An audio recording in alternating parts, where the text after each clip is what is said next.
Assalamualaikum warahmatullahi wabarakatuh. Perkenalkan, nama saya Siti Mutrikah, mahasiswa PPG Prajabatan 2022, Universitas Muhammadiyah Surakarta, Pendidikan Guru Sekolah Dasar Rombol F. Terkait mengenai tugas akhir semester 1, mata kuliah pemahaman tentang peserta didik dan pembelajarannya. Nah, pada kesempatan kali ini saya akan mempresentasikan mengenai modul ajar yang memuat teori belajar, teori perkembangan sosial, dan konsep asesmen. Untuk mata pelajaran IPAS kelas 4, bab 7, bagaimana mendapatkan semua keperluan kita. Topik C, kegiatan jual beli sebagai salah satu pemenuhan kebutuhan.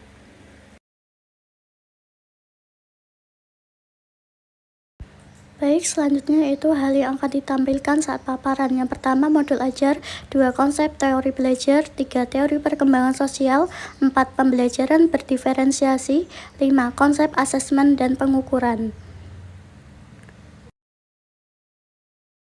Selanjutnya yaitu desain pembuatan modul ajar. Yang pertama, profiling peserta didik, kemudian analisis hasil profiling, menentukan tujuan pembelajaran, menentukan rencana asesmen, menyusun modul ajar, melaksanakan praktik pembelajaran, melaksanakan praktik asesmen, analisis hasil asesmen, evaluasi dan refleksi, dan yang terakhir yaitu rencana tindak lanjut.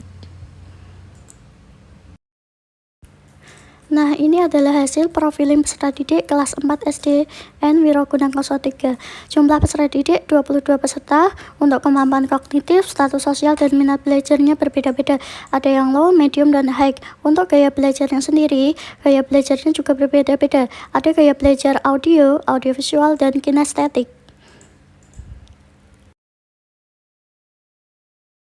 Teori belajar yang dipakai dalam penyusunan modul ajar yaitu teori konstruktivisme. Hal ini ditunjukkan pada kegiatan apersepsi di awal pembelajaran, yaitu peserta didik mengamati gambar pasar. Kemudian guru bertanya, apakah kalian sudah pernah ke pasar? Nah, jadi peserta didik dapat membangun pengetahuannya sendiri dari pengalaman mereka ke pasar.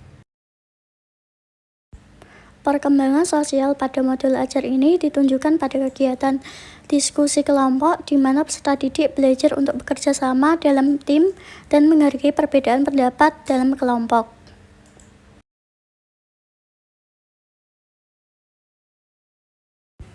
Untuk pembelajaran berdiferensiasi pada modul ajar ini terdapat 2 diferensiasi. Yang pertama, diferensiasi proses untuk memenuhi gaya belajar visual, gaya belajar audiovisual, dan gaya belajar auditori. Kemudian jenis diferensi yang kedua yaitu diferensiasi produk berupa gambar bercerita, deskripsi karya tulis, dan bermain peran. Konsep asesmen pada modul ajar ini terdapat 4 asesmen. Yang pertama, asesmen diagnostik, yang kedua asesmen sikap, yang ketiga asesmen formatif, yang keempat asesmen sumatif. Berikut susunan modul ajar yang telah saya buat. Yang pertama, A. Identitas modul, B. Kompetensi awal, mendeskripsikan keragaman budaya dan kearifan lokal di daerah masing-masing. C. Profil pelajar Pancasila, ada 4. 1. Beriman kepada Tuhan Yang Maha Esa, 2. Bergotong royong, 3. Mandiri, 4. Bernalar kritis. D. Sarana dan prasarana, menggunakan buku guru, buku siswa, video pembelajaran, PPT, LKPD. Untuk target peserta didik, tipikal umum atau reguler.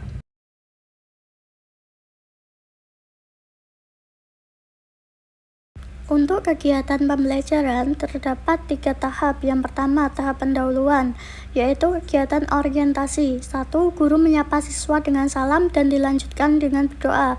2. Menyanyikan lagu Garuda Pancasila. 3. Peserta didik disapa dan melakukan pemeriksaan kehadiran peserta didik.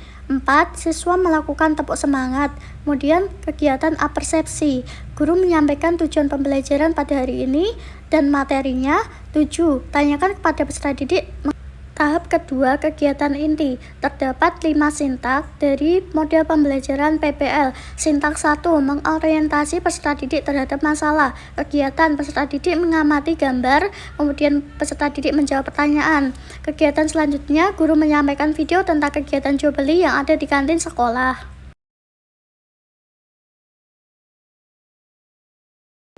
Sintak 2. Mengorganisasi peserta didik untuk belajar. Kegiatan 10.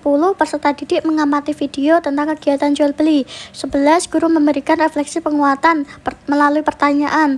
12. Guru memberi penguatan mengenai video. 13. Guru menayangkan video kedua tentang alur kegiatan ekonomi. 14. Peserta didik mengamati video. 15. Guru memberikan refleksi. 16. Sampaikan kepada peserta didik bahwa mereka akan belajar kelompok. 17. Peserta didik dibentuk menjadi beberapa kelompok. Sintak 3. Membimbing penyelidikan individual maupun kelompok. Kegiatan 18. Guru membagikan LKPD. 19. Guru menjelaskan langkah-langkah cara pengerjaan LKPD. 20. Guru memutarkan video ketiga kegiatan ekonomi untuk dianalisis. 21. Masing-masing kelompok membuat karya hasil diskusi sesuai dengan minat. Sintak 4. Mengembangkan dan menyajikan hasil karya. Sintak 5. Menganalisis dan mengevaluasi proses pemecahan masalah. Guru membagikan soal formatif pada LKPD 2.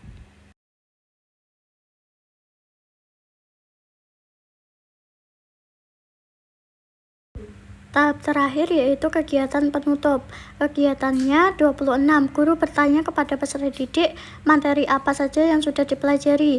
27. Guru mengajak peserta didik untuk menyimpulkan isi materi pada pembelajaran hari ini. 28. Peserta didik mengkomunikasikan kendala yang dihadapi dalam mengikuti pembelajaran. 29. Guru bersama peserta didik menutup kegiatan dengan doa dan salam.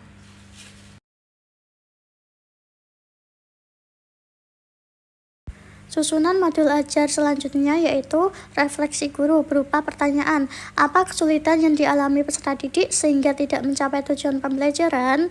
Refleksi peserta didik berupa pertanyaan. Bagian mana dari materi yang kalian rasa paling sulit? Selanjutnya, asesmen pembelajaran.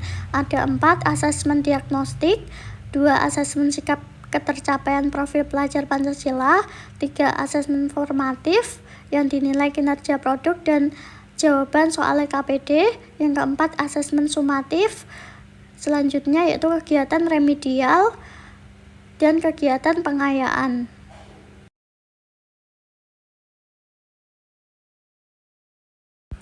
Nah, ini adalah lembar kerja peserta didik 1 dan lembar kerja peserta didik 2. Untuk lembar kerja peserta didik 1 digunakan sebagai kelompok, untuk lembar kerja peserta didik 2 secara individu. Berikut adalah lembar asesmen diagnostik.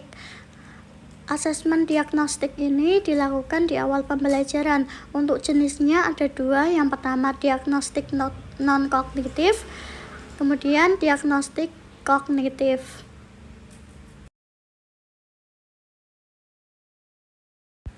Selanjutnya yaitu lembar asesmen sikap profil pelajar Pancasila.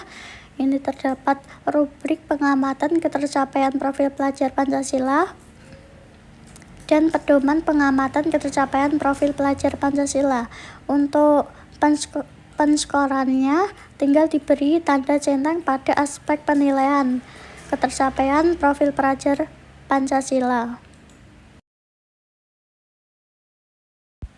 Berikut adalah lembar asesmen formatif, penugasan diskusi kelompok melalui LKPD 1. Nah, di situ terdapat rubrik LKPD 1-nya.